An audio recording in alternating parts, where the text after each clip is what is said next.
18세기 독일 관념론 철학을 대표하는 칸트는 철학사에서 칸트 이전 철학과 칸트 이후 철학으로 나눌 만큼 인류의 정신사를 뒤바꾼 기여를 한 사람입니다. 칸트 철학을 한마디로 말한다면 주체성의 발명이라고 말할 수 있습니다. 여기에 주체는 인간입니다. 칸트 이전에는 인식의 출발점에 대상이 있고 주체인 인간은 그 대상을 수동적으로 비추는 거울로 간주되었습니다. 그러나 칸트는 인식의 중심에는 대상이 있는 것이 아니라 주체인 인간이 있다고 주장을 했습니다. 칸트는 그의 책 순수 이성 비판에서 이런 말을 했습니다.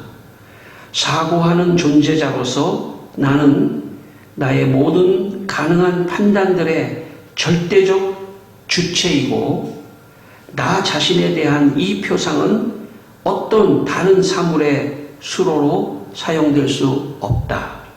그러므로 사고하는 존재자로서 나는 실체이다. 이런 말을 했습니다. 한마디로 말한다면 칸트는 인간을 이 세상 모든 것의 중심으로 주체로 보았습니다. 따라서 칸트 이후로 이제 모든 분야에서 칸트는 18세기 사람인데 칸트 이후로 지금까지 200년 동안 모든 인류는 인간 중심으로 모든 것을 바라보는 그런 사고로 그 가치관이 변화되었습니다. 그래서 사회, 정치, 경제, 문화, 예술 등 모든 분야에서 인간이 주체가 되는 그런 가치관이 퍼지기 시작했습니다. 심지어 이런 가치관 때문에 하나님의 일을 하는데도 인간이 주체가 되는 그런 일이 벌어지기도 합니다.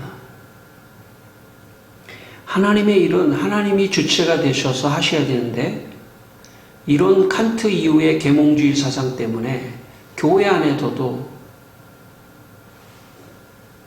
인간을 위한 교회, 인간을 위한 하나님, 인간이 주체가 되는 거죠.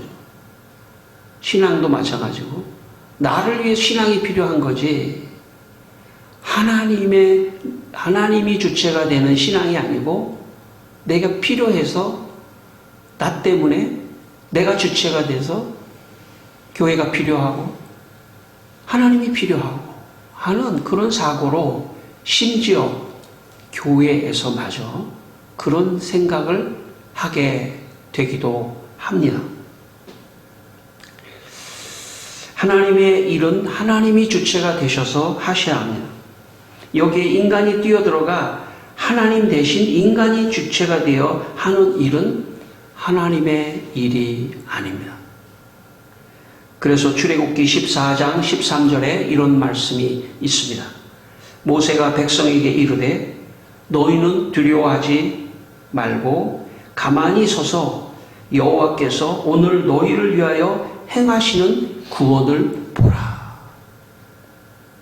그러니까 이스라엘 백성들이 출애굽을 할 때 자기들이 뭔가 이 구원을 위해서 공헌하는 어떤 역할을 하는 그런 주체에 서지 말라는 거예요. 하나님이 구원을 이루는 그 모든 것을 잠잠히 지켜보면서 오히려 하나님을 찬양하라는 것입니다. 신앙이 뭐냐면 내가 신앙인이 된다는 게 무엇이냐면 내가 믿음이 자라고 성숙해 된다는 것은 무엇을 의미하냐면 내 인생의 주체를 바꾸는 것입니다. 주인을 바꾸는 것입니다. 주님이 내 인생을 통해서 역사하는 것을 내가 바라보면서 하나님을 찬양하는 그 자리로 가는 것이 신앙인입니다. 저는 저를 포함해서 우리 모두가 진정한 신앙인이 되기를 바랍니다. 하나님이 내 인생에서 행하시는 모든 것은 하나님이 주체가 돼서 행하시도록 나를 내어드리는, 내가 하는 일, 내가 하는 가정, 자녀를 키우고 하는 모든 것도 하나님의 일입니다. 하나님의 그 모든 일을 내가 주체가 되는 것이 아니라 하나님께서 하시는 것을 잠잠히 떨어져서 바라보며 하나님을 찬양하는 그런 사람이 신앙을 가진 사람입니다. 여러분, 여러분의 신앙생활이 여러분을 주체로 하는 신앙생활이 아니고 하나님을 주체로 하는 그런 신앙생활, 그것이 진짜 우리 인생을 행복하게 해주는 것입니다. 이 아침에 여러분에게 하나님이 주체가 되는 그런 여러분의 삶이 되기를 주의 이름으로 축원합니다. 오늘 본문의 18절 말씀 한 절인데 다시 한번 우리 읽겠습니다. 다시 한번 읽는데 여기 내라고 하는 단어를 주의해서 내가라는 단어를 한번 유심히 보시면서 다시 한번 읽겠습니다. 또 내가 내게 이르노니 너는 베드로라. 내가 이 반석 위에 내 교회를 세우리니 음부의 권세가 이기지 못하리라. 예, 여기서 예수님께서 베드로와 제자들에게 내 교회를 세워달라 이렇게 지금 부탁하시는 말씀이죠. 근데 이 말씀에 보면 예수님께서 내 교회, 내가 이 반석 위에 내 교회를 세우겠다. 내가라는 말이 보기에 이 문장으로 보면은 3번 나옵니다. 근데 이 헬라어, 이 원문이 헬라어인데 헬라어는 동사의 언어 안에 주어가 포함되어 있어요. 그러니까 여기 내가 이 반석 위에 내 교회를 세우리니를 보면 내가 세우겠다 이런 주어가 포함되어 있습니다. 그러니까 이 한 절 안에 예수님께서 내가라는 말을 4번이나 하고 계시다는 것을 의미합니다. 왜 4번을 하고 계실까요? 교회는 내 것이라는 것입니다. 그걸 강조하기 위해서입니다. 교회는 목사의 것도 아니고 성도의 것도 아니고 교회는 내 것, 주님의 교회라고 지금 강조를 하고 계시는 겁니다.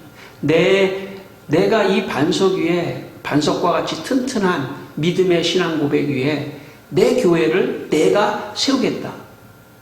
그렇게 지금 말씀하고 계시는 겁니다. 교회는 주님의 교회입니다. 교회는 물론 어떤 사람이 개척할 수도 있고 제가 개척할 수도 있지만 교회는 주님의 교회입니다. 항상 그것을 생각해야 합니다. 좀 큰 교회 가면요, 죄송한 말씀이지만 장로님이 교회 주인인 것 같이 그렇게 하는 경우도 있어요. 어떤 경우는요, 교회에서 돈 많은 사람 있죠? 헌금 많이 하는 사람. 그 사람이 큰 소리 치면서 교회 주인인 것 같이 하는 사람이 있어요. 교회는 내 교회다. 주님이 말씀하셨기 때문에 모두 데시벨을 낮춰야 돼요. 목사도 데시벨을 낮춰야 되고 어떤 교회 직분자도 권사님도 데시벨을 좀 낮춰야 되고 장로님도 좀 낮춰야 되고 돈 헌금 많이 하는 사람도 낮춰야 되고 데시벨을 자꾸 낮춰야 돼요.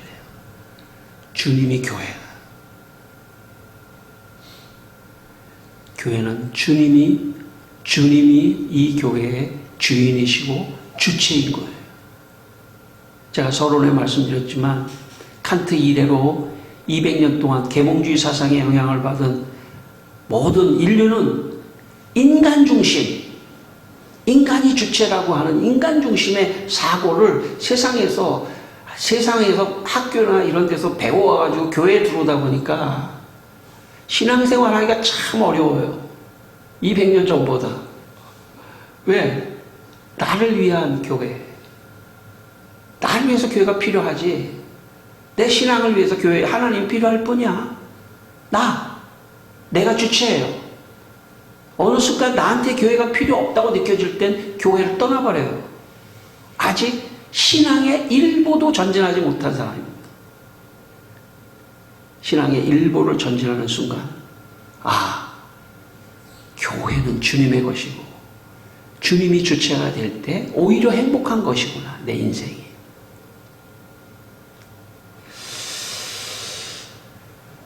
그래야 교회에서 영광을 한 주님께 돌리는 겁니다.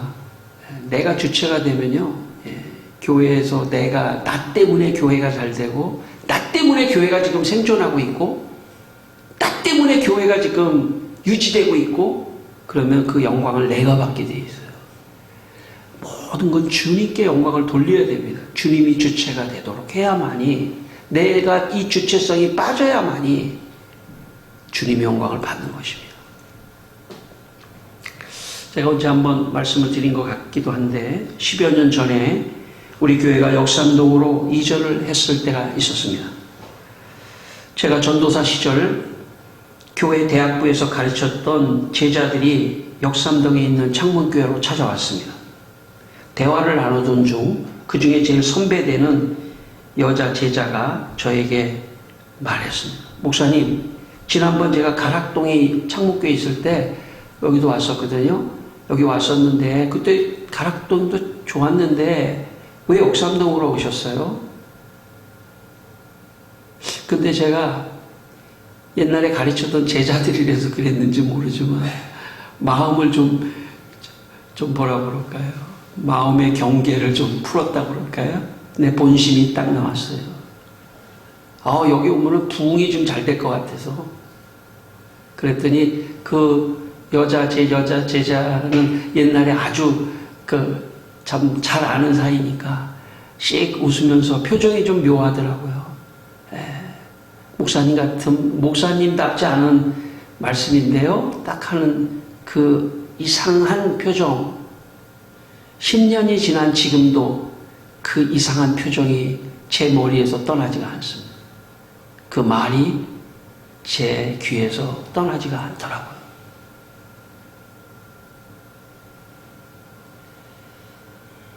제가 이 창문교회를 제가 이 창문교회 주체가 된 거죠. 내가 어떻게 한번 이 교회를 부흥시켜 볼까라고 하는 그런 생각에 교인들은 아랑곳하지 않고 지금만 생각해보면 참 제가 뭔가 여기서 역삼동까지 진짜 자동차를 타고 근데 거기까지 지금 여러분들이 거기까지 또 오셨던 분들이에요. 참 어쨌든 두고두고 인간적인 제 생각이 들킨 것 같아서 정말 그 제자한테 두고두고 참 뭐라고 그럴까요? 창피하고 후회스럽고 그런 마음입니다. 그런데 2년 동안 역삼동에서 창문교회가 쫄딱 망했습니다. 여러분, 있었던 보증금도 다 없애버리고 진짜 마지막은 교인이 한 명도 없더라고요. 어느 주에는. 교회가 정말 문을 닫는 상황이었는데 이 자리에 있다가 우리가 갔거든요. 여러분, 월세 사는 사람이 이 자리로 다시 들어온다는 것은 있을 수가 없는 일이죠. 주님이 하시지 않고서는. 주님이 저한테 그러시는 것 같더라고요. 야, 교회에 네가 하니까 다 망했지? 내가 할게. 한 번 더 기회 줄게. 그리고 여기 왔어요. 여기로, 이 자리로 다시.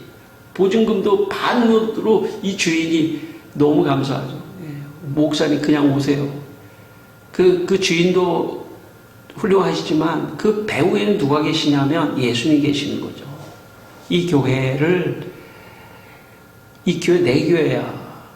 네가 부흥시킬 수 있는 교회가 아니야. 부흥시키면 네가 영광을 받게.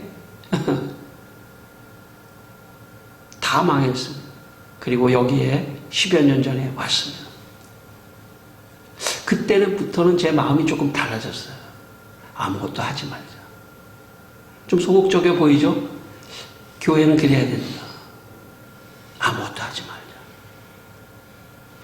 제 조상의 피에는 저희 아버님이 사업을 했기 때문에 사업가의 피가 흘러요. 사업가의 피가. 교회도 사업같이 하면 안 된다. 그게 저의 늘 생각인데도 불구하고 그런 어떤 마음이 생기더라고요. 모든 교회에는 예수님이 주체이고 주인이십니다. 그분이 하시는 거예요. 그분을 옆에서 한 걸음 떨어져서 봐야. 에베소 1장 22절에 이런 말씀이 있습니다. 또 만물을 예수의 발 아래 복종하게 하시고 예수를 만물 위에 교회의 머리로 삼으셨느니라. 교회의 머리라는 것은 예수님이 주인이라는 뜻이에요. 교회의 주인은 예수님입니다. 여러분, 교회 생활을 하는 사람 중에 큰 소리를 안 내기를 바랍니다. 봉사를 많이 하면 할수록, 헌금을 많이 하면 할수록, 역할을 많이 하면 할수록 더 낮춰야 돼요. 더 낮춰야 돼요. 주님의 교회지를 항상 생각해야 돼요. 그것이 주님이 원하시는 것이라고 저는 믿습니다. 잠잠히 그냥 그분을 따라가는 거예요. 잠잠히 그냥 이 교회에서 주님을 찬양하고 예배하고, 그리고 여기서 양육을 받으며 신앙이 자라면서 잠잠히 따라가는 것입니다. 오늘 18절에 중요한 단어는 교회라는 단어예요. 이 반석 위에 내 교회를 세우리라. 근데 이 교회라고 하는 단어의 헬라어는 에클레시아라고 하는 말인데, 에크라고 하는 건 뭐냐면 어디로부터 에크, from이라고 하는 뜻이죠. 뭐뭐로부터, 에크, 레시아라는 건 부른다는 거예요. 그러니까 세상으로부터 우리를 부른다는 것입니다. 이 말은 무슨 말이냐면 내가 주체가 돼서 교회에 올 수 없다는 뜻이에요. 하나님이, 주님이 세상으로부터 나를 선택해서 불러주셔야 교회에 올 수 있는 거예요. 사람들은 생각할 때, 뭐 교회 내가 지금은 안 나가지만, 뭐 나중에 내가 죽기 전에 교회 갈 거야. 내가 마음만 먹으면 교회 언제든지 갈 수 있어. No. 그런 곳이 아니에요. 이곳은 주님이 부른 사람만 올 수 있는 곳이에요. 우리가 그 전도를 하는 이유는 뭐냐면 교회 한번 오세요. 교회 한번 오세요. 그런데 그 교회 한번 오라고 하는 것에 내가 응답을 하고 교회를 오는 사람은 선택된 사람이에요. 내가 선택됐는지 안 됐는지, 내가 부름을 받았는지 안 받았는지를 기회를 주는 거예요. 기회. 그래서 여러분, 이 교회에 오셔서 여기 계시다고 하는 것은 놀라운 인생에 정말 선택받은 사람들이에요. 그렇게 생각하시기를 바랍니다. 난 선택받은 사람이다. 난 축복받은 사람이다. 나를 불러주신 하나님 감사합니다. 이게 교회입니다. 교회는 내가 의지적으로 주체가 돼서 교회를 가고 싶다고 갈 수 있는 것이 아니기 때문에 교회에 지금 여기에 우리가 있다고 하는 것, 그거 하나만으로도 인생 전체를 성공한 사람들이에요. 그 이상 뭐가 필요하겠어요? 우리가 여기 있다는 것은 놀라운 축복입니다. 그리고 저는 물론 큰 교회를 나쁘게 말하는 게 아닙니다. 큰 교회는 좀 묻어서 다닐 수도 있어요. 또 그래야 될 분들이 계셔요. 좀 묻어서 다녀야 될 분도 계셔요. 근데 약간 작은 교회는 참 나 하나만 빠져도 참 어떻게 하나 이렇게 걱정을 하는 그런 곳이죠. 그래서 특별히 이곳도 내가 나오고 싶어서 나온 것이 아니에요. 하나님이 불러서 이곳에 여러분이 계시다는 생각을 할 필요가 있습니다. 하나님이 나를 불러서 이곳에 있게 한다. 그래야 내 마음의 자유함 속에서 이 교회를 다니는 것입니다. 그것이 주님에게 지금 헌신하는 시간이죠. 우리가 보통 그냥 본다면 너무 훌륭하신 분들입니다. 교회를 지키고 섬긴다고 하는 것은 쉬운 문제가 아니기 때문에. 그러나 반드시 보상이 있을 겁니다. 하늘에서도 보상이 있을 거고 여러분에게도 이 세상 속에서 보상이 있을 거라고 저는 믿습니다. 자녀들에게도 보상이 있을 거라고 저는 믿습니다. 그것이 믿음입니다. 종교개혁자 잔 깔백은 선택과 부르심에 대해서 그는 이렇게 말을 했습니다. 우리는 성도들의 구원이 오직 하나님의 선택의 의지에 기반하고 있다는 사실과 이러한 호의가 행위에 의해서 획득되는 것이 아니라 값없는 부르심으로부터 도래한다는 사실을 굳게 지킨다. 그러니까 선택과 부르심은 전적으로 하나님의 역사를 하는 것입니다. 오늘 이런 믿음을 가지고 여러분이 선택돼서 부르심을 받고 교회 안에 계시다는 것을 좀 감사하시는 여러분 되시기를 바랍니다.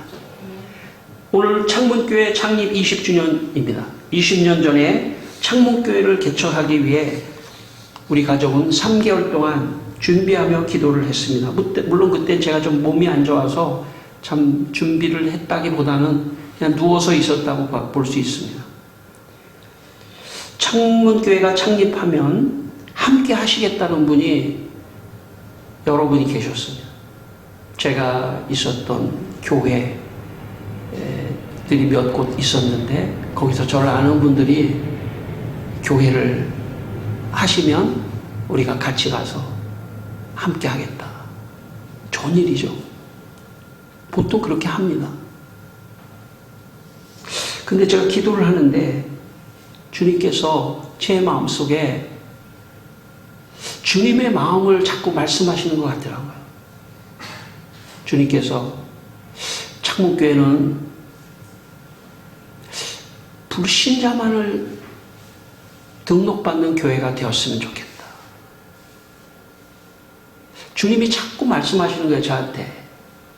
근데 현실은 많은 주위에 있는 사람들이 이 교회가 스타트 되는 순간에 같이 합류하겠다고 하는 그런 사람이 기다리고 있어요. 저의 결정만 나왔습니다. 근데 주님이 너무나 강력하게 저한테 말씀하시는 거예요. 창문교회는 불신자만을 전도하는, 네가 지금 여기가 아프리카라고 생각하고 전도하고 선교하는, 그래서 정말 불신자만을 구원하는 그런 교회가 되기를 원한다고 자꾸 말씀하시니까 제가 이제 결단을 해야 하는 그런 순간이 되었습니다. 그때 제 마음속에 물론 기존 교인을 데리고 하는 그 교회에 오는 거가 나쁘다는 얘기를 하려고 하는 게 아니에요.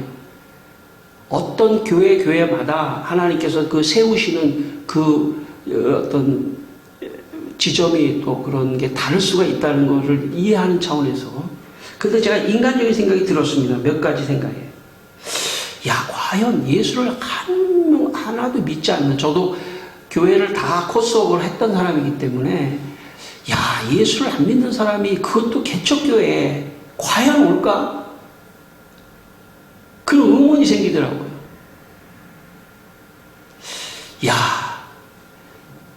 이거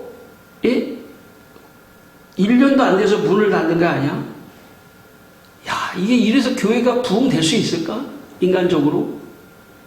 또 이 성도들이 하나도 없고 불신자가 있는데 내가 어떻게 살지? 생활을 좀 해야 되는데 별 생각이 달 들더라고요. 인간적인 생각이.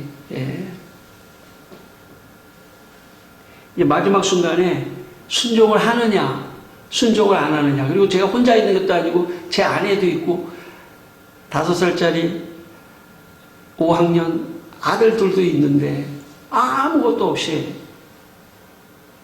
기존 교인이라도 좀 있으면 그래도 좀 꾸려 나가면서 뭐 교회 성장하면서 그때 뭐 불신자 하면 되지 하는데 자꾸 나한테 하나님께서 불신자로 할 수 있겠어? 자꾸 물어보셔서 마지막 순간에 제가 그렇게 하겠습니다. 아무것도 없이. 그러나 이 교회는 주님의 교회니까 나는 순종하면서 따르겠습니다. 당시 우리 가족은 퇴직금 1,400만 원을 가지고 있었습니다. 지금 이 건물 지하에 1,000만 원에 75만 원 월세로 스타트를 했습니다. 가진 건 400, 서택도 없습니다. 가진 물건도 아무것도 없습니다. 시설도 하나도 없습니다. 베니아판 한 장 깔고 30쪽짜리 전구다마 밑에서 첫 예배를 드렸습니다. 그때 제 아내가 좀 아파서 제 아내는 빠졌습니다. 우리 아들 둘하고 난로 조그만 전기 난로 하나 켜놓고 예배를 드렸습니다. 예배를 마치고 5학년 되는 우리 큰아들이 저에게 말했습니다. 아빠, 이건 교회 같지가 않다. 그래서 나도 교회 같지가 않다, 이게. 그렇게 시작했어요. 그런데 제 마음속에 어떤 마음이 생겼냐면, 만약 이게 주님의 교회면, 분명히 주님의 교회면 이 교회를 세우실 것이다. 그리고 여기에 내가 인간적인 어떤 것들을 타면 안 되겠다. 기다리자. 주님의 교회를. 주님이 하시도록. 그리고 20년이 지났습니다. 그리고 지금 여기 교회가 세워졌습니다. 있습니다. 주님이 전언을 하셨다고 생각합니다. 한번 이런 일이 있었습니다. 동대문에 있는 어느 의류회사 사장이 자기네 직원들에게 예배를 한번 드려달라고 그렇게 저한테 연락이 왔습니다. 저도 잘 모릅니다. 어떤 사람을 통해서 제가 그 동대문에 있는 의류회사, 옷을 만드는 곳이죠. 만들어서 파는 데인데 직원이 한 10여 명이 있는데 예배를 드려달라고 해서 예배를 드렸습니다. 예배를 마치니까 저한테 봉투를 하나 주셨습니다. 물론 예배를 드렸으니까 감사하다는 사례의 의미로 보통 봉투를 주셨습니다. 제가 이 봉투를 받고 왼쪽 주머니에다가 봉투를 넣고 주차장에 와서 차를 몰고 가는데 여기가 너무 무거운 거예요. 왼쪽 주머니가 너무 무거운 거예요. 그래도 그래, 교회 가서 기도하고 그 다음에 이제 봉투를 한번 열어야 되겠다. 자꾸 신호등 하나 건너가는데 여기가 자꾸 신경이 쓰이는 거예요. 무거운 거예요. 이게 자꾸 너무. 그래서 안 되겠다. 갓길에다가 세워놓고 이거 좀 보고 가야 되겠다. 갓길에 세웠습니다. 보통 설교를 하면 10만 원이나 20만 원이나 이런 사례를 주는데 봉투를 딱 여는 순간에 10만 원짜리가 나오는데 이게 한 장이 아니라 몇 장이 나오는 거예요. 그래서 딱 보니까 하나, 둘, 셋, 넷, 다섯, 여섯, 일곱, 여덟, 아홉, 열, 열하나, 열둘, 13장이 나오는 거예요. 아니 10만 원짜리 13장이라 100만 원짜리 13장이네. 100만 원짜리. 10만 원짜리가 아니라 100만 원짜리 13장. 하나, 둘, 셋, 넷. 1,300만 원이 들어있는 거예요.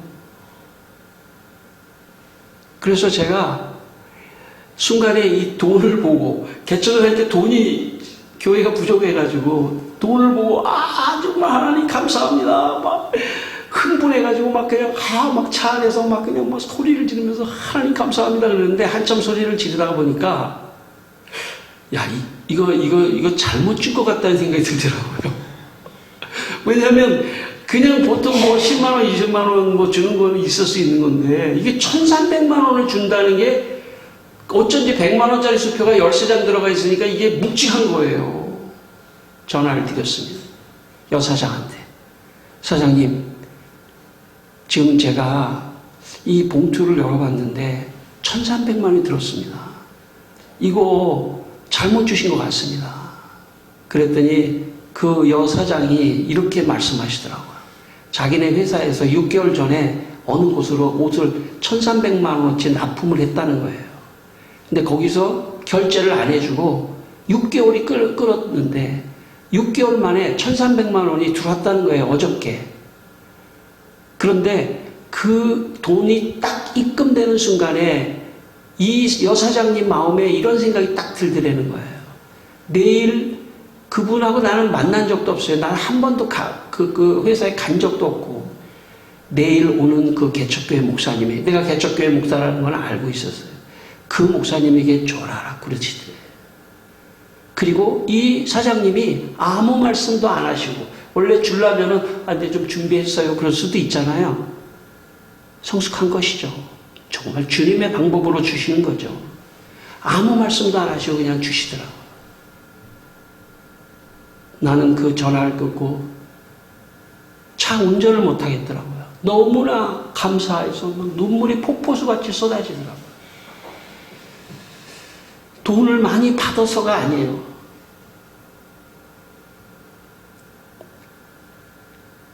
주님이 창문교회를 세우시는구나. 아, 내가 세우는 거라고 생각했는데 그게 아니구나. 주님이 다 보고 계시는구나. 주님이 하시는 거구나. 주님이 역사하시는 거구나. 내 마음이 갑자기 편안해졌어요. 그래, 창문교회 내가 운영하는 게 아니야. 주님이 하시는 거야. 주님이 다 보고 계셔. 울고 또 울고 감사하고 기뻐하고 찬양하고